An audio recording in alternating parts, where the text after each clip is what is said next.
Hello students, हम लोग पढ़ रहे हैं स्ट्रक्चरल ऑर्गेनाइजेशन ऑफ बैक्टीरिया। अभी तक हमने पढ़ा है बैक्टीरिया की outer covering and cytoplasmic appendices के बारे में। बैक्टीरिया की आउटर कवरिंग में हमने structure of capsule, structure of cell wall and structure of cell membrane की बात की। एंड बैक्टीरिया के साइटोप्लाज्मिक अपेंडिसेस में हमने structure of flagella, pili and fimbriae के बारे में पढ़ा। आज हम बात करेंगे बैक्टीरिया के साइटोप्लाज्म में पाई जाने वाली विभिन्न संरचनाओं की। जैसा कि हम पढ़ चुके हैं, बैक्टीरिया एक प्रोकैरियोटिक सेल है। एंड प्रोकैरियोटिक सेल के अंदर जितनी भी मेम्ब्रेनस, साइटोगेनस या झिल्ली युक्त कोशिकांग जो होते हैं वो अनुपस्थित होते हैं, जैसे कि endoplasmic reticulum, lysosome, mitochondria etcetera. इसके अंदर जितनी भी संरचनाएं होती हैं वे झिल्ली के अंदर नहीं पाई जाती हैं। इवन हेरिडिटरी मटेरियल डीएनए भी जो होता है वो झिल्ली युक्त संरचना में या मेम्ब्रेन के अंदर नहीं पाया जाता है, जबकि यूकैरियोट के अंदर जो डीएनए होता है वो एक membrane bound well defined nucleus के अंदर पाया जाता है। लेकिन बैक्टीरिया के अंदर डीएनए जो होता है वो मेम्ब्रेन बाउंड स्ट्रक्चर के अंदर नहीं पाया जाता, जबकि ये साइटोप्लाज्म में डायरेक्टली पाया जाता है, जो कि अदर साइटोप्लाज्मिक स्ट्रक्चर्स जैसे कि राइबोसोम जो होते हैं उनसे इंटरेक्ट कर सकता है। बैक्टीरियल डीएनए जो होता है वो टू फॉर्म में पाया जाता है। एक मेन बैक्टीरियल डीएनए जिसे कि हम बैक्टीरियल क्रोमोसोम कहते हैं, ये इरेगुलर शेप का होता है और जिस जगह में पाया जाता है उस रीजन को हम न्यूक्लियोइड रीजन कहते हैं और इस बैक्टीरियल क्रोमोसोम को हम न्यूक्लियोइड कहते हैं। इसके अलावा मेन क्रोमोसोम के अलावा बैक्टीरिया के अंदर कुछ छोटे छोटे सर्कुलर या लीनियर डीएनए पाए जाते हैं, जिन्हें कि एक्स्ट्रा क्रोमोसोमल डीएनए या प्लाज्मिड कहा जाता है, जो कि न्यूक्लियोइड रीजन से दूर या बाहर पाए जाते हैं, जैसा कि हम इस डायग्राम के अंदर देख सकते हैं। मेन बैक्टीरियल क्रोमोसोम है जो कि न्यूक्लियोइड रीजन में पाया जाता है। ये डबल स्ट्रैंडेड सर्कुलर डीएनए है जो कि हाईली सुपरकॉइल्ड फॉर्म में पाया जाता है। इसके अलावा इस रीजन से दूर छोटे छोटे सर्कुलर डीएनए होते हैं जो कि एक्स्ट्रा क्रोमोसोमल होते हैं, जिन्हें प्लाज्मिड कहा जाता है। जैसा कि हम पढ़ चुके हैं, यूकैरियोट के अंदर जो डीएनए होता है वो हिस्टोन से पैक्ड होता है, हिस्टोन प्रोटीन से पैक्ड होता है, क्रोमेटिन या क्रोमोसोम फॉर्म में पाया जाता है। लेकिन बैक्टीरियल डीएनए जो होता है वो हिस्टोन प्रोटीन से पैक्ड नहीं होता है, ये नेकेड फॉर्म में पाया जाता है।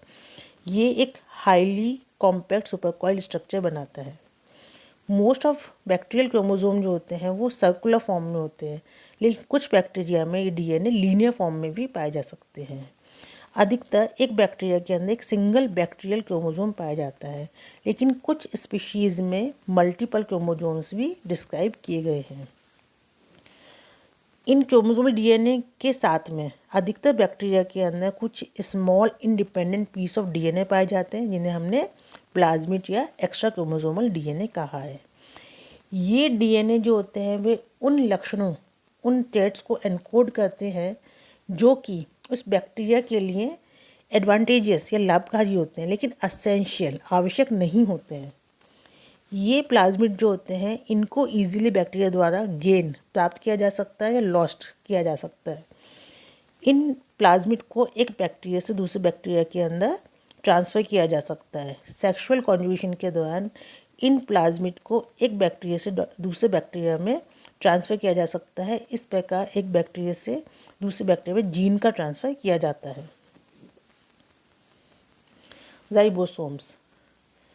राइबोसोम्स मोस्ट ऑफ बैक्टीरिया में सबसे अधिक पाई जाने वाली इंटरसेलुलर स्ट्रक्चर्स जो होती हैं वो राइबोसोम्स होती हैं।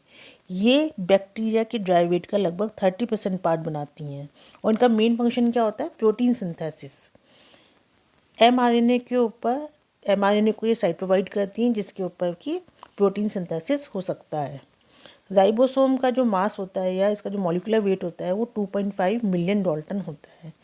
और जैसा कि हम बात करें कि राइबोसोम जो होते हैं वो बेसिकली आरएनए और प्रोटीन के बने होते हैं, जिसमें कि 2/3 पार्ट जो होता है वो आरएनए का होता है और 1/3 पार्ट जो होता है वो प्रोटीन का होता है। यूकैरियोट के समान ही जो प्रोकैरियोटिक आरएनए होता है, राइबोसोम होता है, वो 2 सब यूनिट का बना होता है, स्मॉल सब यूनिट और लार्ज सब यूनिट।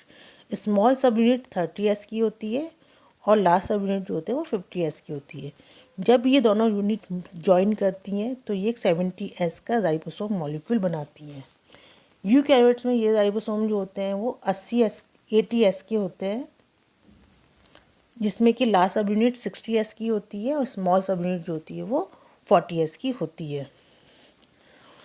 इसमें जब ये जो इसकी जो लास्ट सब यूनिट है 50s, इसके अंदर दो तरह के RNA 30s एंड 5s पाए जाते हैं और 31 प्रोटीन्स पाए जाते हैं। जबकि जो स्मॉल सब यूनिट 30s है उसके अंदर एक तरह का RNA 60s और 21 प्रोटीन्स पाए जाते हैं। जब ये दोनों यूनिट्स मिलते हैं तो एक कॉम्पैक्ट स्ट्रक्चर बनाते हैं और ये कॉम्पैक्ट स्ट्रक्चर जो होती है वो सर्कुलर या किडनी शेप की होती है और इसका डायमीटर जो होता है वो 25 नैनोमीटर होता है। एक टिपिकल बैक्टीरिया के अंदर 15,000 के समान लगभग 15,000 राइबोसोम्स पाए जाते हैं। प्रोटीन सिंथेसिस के दौरान ये राइबोसोम जो होते हैं वो एक mRNA मॉलिक्यूल के ऊपर मूव करते हैं और mRNA मॉलिक्यूल के कोडोन को रीड करते हैं। उन कोडोन के अकॉर्डिंग tRNA की सहायता से वो एमिनो एसिड्स को ऐड करते जाते हैं। इस तरीके से प्रोटीन चेन जो होती है वो बनती जाती है। जब राइबोसोम mRNA के स्टॉप कोडोन के ऊपर पहुंच जाते हैं तो ट्रांसलेशन या प्रोटीन सिंथेसिस बंद हो जाता है और न्यूली सिंथेसाइड प्रोटीन चेन जो होती है वो रिलीज हो जाती है। इस प्रकार जो दो सब यूनिट जो होती हैं वो एक mRNA के ऊपर असेंबल होती है और प्रोटीन सिंथेसिस का काम करती है। बैक्टीरिया में पाई जाने वाली दूसरी स्ट्रक्चर है मीजोसोम। मीजोसोम को सबसे पहले ग्राम पॉजिटिव बैक्टीरिया में देखा गया। ये जो स्ट्रक्चर होती है वो वेसाइकल्स एंड ट्यूब्यूल्स की बनी हुई मेम्ब्रेनस स्ट्रक्चर है जिन्हें कि हम मीजोसोम्स कह रहे हैं। बेसिकली ये प्लाज्मा मेम्ब्रेन के इन्वेजिनेशन या अंतर्वलन से बनती है और ये संरचनाएं जो होती हैं वो ग्राम नेगेटिव बैक्टीरिया की तुलना में ग्राम पॉजिटिव बैक्टीरिया में प्रोमिनेंट होती है या अधिक पाई जाती हैं। 1953 में सबसे पहले इन्हें चैपमैन एंड जेम्स द्वारा ऑब्जर्व किया गया। इन्होंने इसे पेरीफेरल बॉडीज़ कहा और मीजोसोम्स टर्म जो थी वो 1960 में फिट्स जेम्स द्वारा दी गई। ये माना जाता है कि मीजोसोम्स द्वारा बैक्टीरिया के बहुत सारे जो फंक्शंस होते हैं वो परफॉर्म किए जाते हैं, जैसे कि सेल डिवीजन के दौरान जो सेल वॉल फॉर्मेशन होता है उसमें, DNA एप्लीकेशन या क्रोमोसोम एप्लीकेशन में, या फिर ये ऑक्सीडेटिव फॉस्फोराइलेशन के साइट की तरह भी काम करती है। मतलब कि इसके ऊपर इलेक्ट्रॉन ट्रांसपोर्ट सिस्टम पाया जाता है जो कि एनर्जी प्रोडक्शन या ऑक्सीडेटिव फॉस्फोराइलेशन का काम करते हैं। ये भी माना जाता है कि मीजोसोम्स जो हैं वो सेल का सरफेस एरिया इंक्रीज करते हैं जिससे कि सेलुलर रेस्पिरेशन जो होता है उसमें हेल्प मिलती है। एक थ्योरी के अकॉर्डिंग ये माना जाता है कि मीजोसोम्स जो होते हैं वो माइटोकॉन्ड्रिया में पाए जाने वाले क्रिस्टल के समान होते हैं, फिंगर लाइक प्रोजेक्शन होते हैं जिनके ऊपर की सेलुलर रेस्पिरेशन होता है। बेसिकली मीजोसोम्स जो होते हैं अभी तक ये कंफर्म नहीं है कि इसका क्या पर्टिकुलर फंक्शन है, कि ये भी अभी तक कंफर्म नहीं कि इसके ऊपर इलेक्ट्रॉन ट्रांसपोर्ट सिस्टम पाया जाता है और इसमें सेलुलर रेस्पिरेशन होता है। लेकिन ये कहते हैं ये चीज़ मानी जाती है कि ये फोटोसिंथेसिस में हेल्प करते हैं, सेल डिवीज़न में हेल्प करते हैं, DNA रेप्लिकेशन में हेल्प करते हैं और सेल कंपार्टमेंटलाइजेशन का काम भी करते हैं।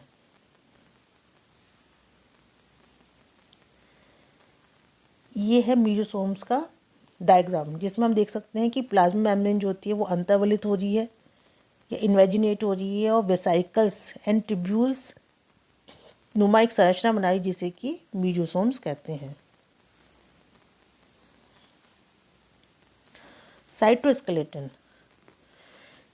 एक बैक्टीरिया के अंदर जितने भी फिलामेंटस स्ट्रक्चर्स पाई जाती हैं, फिलामेंट्स पाए जाते हैं, उनको कलेक्टिवली प्रोकैरियोटिक साइटोस्केलेटन कहा जाता है।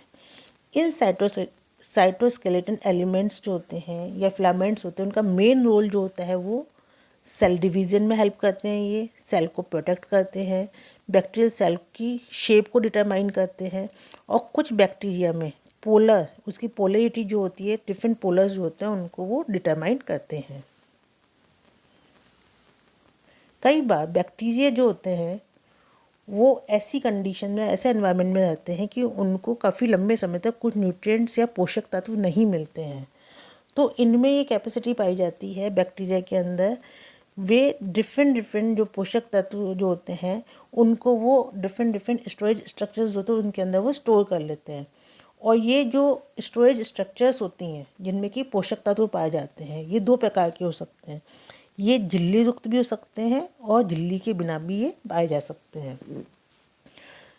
मोस्ट ऑफ बैक्टीरिया जो होते हैं वो कार्बन को एक्सेस फॉर्म में स्टोर कर लेते हैं और ये फॉर्म जो होती है पॉलीहाइड्रोक्सी एल्केनॉइड्स या ग्लाइकोजन के फॉर्म में होती है। कुछ बैक्टीरिया जो होते हैं वो सॉल्युबल पोषक तत्व जो होते हैं, घुलित पोषक तत्व या सॉल्युबल न्यूट्रिएंट जो होते हैं उनको वो वैक्यूल के अंदर, रिक्तिका के अंदर वो स्टोर कर लेते हैं। जैसे कि वैक्यूल के अंदर नाइट्रेट जो होते हैं वो स्टोर कर लेते हैं, जैसे कि नाइट्रोमोनास बैक्टीरिया के अंदर। कुछ सल्फर बैक्टीरिया, वे बैक्टीरिया जो कि हाइड्रोजन सल्फाइड को एज ए इलेक्ट्रॉन सोर्स काम में लेते हैं, उनके अंदर सल्फर ग्रैन्यूल्स जो होते हैं वो स्टोर फॉर्म में पाए जाते हैं। अब हम बात करेंगे एंडोस्पोर्स की। एंडोस्पोर्स ये बैक्टीरियल अडेप्टेशन का एक बहुत ही अच्छा एग्जाम्पल है। बेसिकली क्या होता है कि बैक्टीरिया जो है उसकी जो एक्टिव फॉर्म होते हैं हम उसको वेजिटेटिव फॉर्म कहते हैं। वो वेजिटेटिव फॉर्म जो कि सर्वाइव करती है, जिसमें सारी जितनी भी मेटाबॉलिक एक्टिविटीज़ परफॉर्म करती है वो। लेकिन कई बार क्या होता है कि बैक्टीरिया ऐसे एनवायरनमेंट में आ जाता है जहाँ की एनवायरनमेंट की हार्श कंडीशंस होती हैं, जैसे एक्सट्रीम हॉट है, एक्सट्रीम टेम्परेचर होता है, एक्सट्रीम कोल्ड होती है, या सॉल्टी सीजन होता है, वैक्यूम कंडीशंस होती हैं।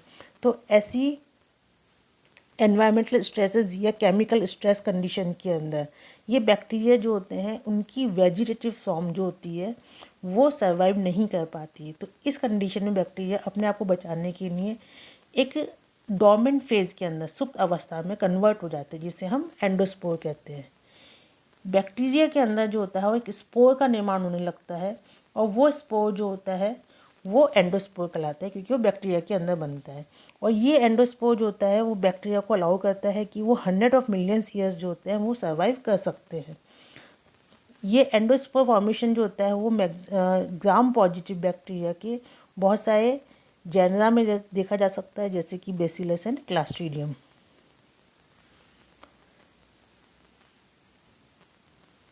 एंडोस्पोर को हम इस तरीके से डिफाइन कर सकते हैं कि जैसे बैक्टीरिया जो होते हैं वो बेसिकली टू फॉर्म से पाए जाते हैं। एक मेटाबॉलिकली एक्टिव फॉर्म जिसको कि हम रिप्रोडक्टिव फॉर्म्स कह रहे हैं, और ये फेवरेबल कंडीशन में, एनवायरनमेंट की फेवरेबल कंडीशन में पाई जाती हैं। लेकिन जब एनवायरनमेंट की अनफेवरेबल कंडीशंस होती हैं, हार्श कंडीशंस होती हैं, तो उस वक्त बैक्टीरिया के अंदर एंडोस्पोर का निर्माण होता है। और ये एंडोस्पोर जो होते हैं वो बैक्टीरिया की इनएक्टिव फेज हम उसे बोल सकते हैं। और इस कंडीशन के अंदर बैक्टीरिया जो होता है वो हार्श कंडीशन को झेल सकता है और सर्वाइव कर सकता है। ये एंडोस्पोर जो होता है वो रिप्रोडक्टिव स्पोर्स से डिफरेंट होते हैं, क्योंकि किसी भी सेल में बनने वाले रिप्रोडक्टिव स्पोर्स जो होते हैं उनकी संख्या बहुत अधिक होती है, जबकि एंडोस्पोर जो होता है वो एक ही होता है। तो एक तरीके से ये मान सकते हैं कि बैक्टीरिया की एक्टिव फेज जो होती है वो अपनी इनएक्टिव फेज में कन्वर्ट हो जाता है या उसमें परावर्तित हो जाता है, जिसे हम एंडोस्पोर कहते हैं। और जब भी सूटेबल कंडीशन आती हैं तो अगेन ये एंडोस्पोर जो होते हैं वो जर्मिनेट होते हैं और बैक्टीरिया की एक्टिव फेज में कन्वर्ट हो जाते हैं। एंडोस्पोर की लोकेशन एक बैक्टीरिया के अंदर स्पीशीज स्पेसिफिक होती है, जाति विशेष होती है। ये सेंट्रल केंद्रीय हो सकती है, अंतस्थ टर्मिनल या सब टर्मिनल हो सकती है, और इसकी लोकेशन को हम किसी भी बैक्टीरिया की स्पीशीज़ को आइडेंटिफाई करने में काम में ले सकते हैं। जब एक बैक्टीरिया के अंदर एंडोस्पोर बनता है तो उसमें बैक्टीरिया की डीएनए और इसकी जितनी भी एसेंशियल साइटोप्लाज्मिक स्ट्रक्चर्स होती हैं उनके चारों तरफ एक कोटिंग बनने लगती है, और वो कोटिंग जो होती है उसके अंदर मुख्यतः डाइपिकोलिनिक एसिड एंड कैल्शियम पाया जाता है। ये डाइपिकोलिनिक एसिड जो होता है वो उसको हीट रेजिस्टेंस या केमिकल रेजिस्टेंस बनाता है, जो कि उसको हार्श कंडीशन से बचाता है। तो इस प्रकार एंडोस्पोर जो होती है वह बैक्टीरिया की इनएक्टिव फेज या सुप्त अवस्था होती है, जो कि बैक्टीरिया को अनफेवरेबल कंडीशन में सर्वाइव करने में हेल्प करती है। तो आज हमने पढ़े बैक्टीरिया की स्ट्रक्चर्स। अब नेक्स्ट चैप्टर में हम लोग पढ़ेंगे reproduction in bacteria. Thank you.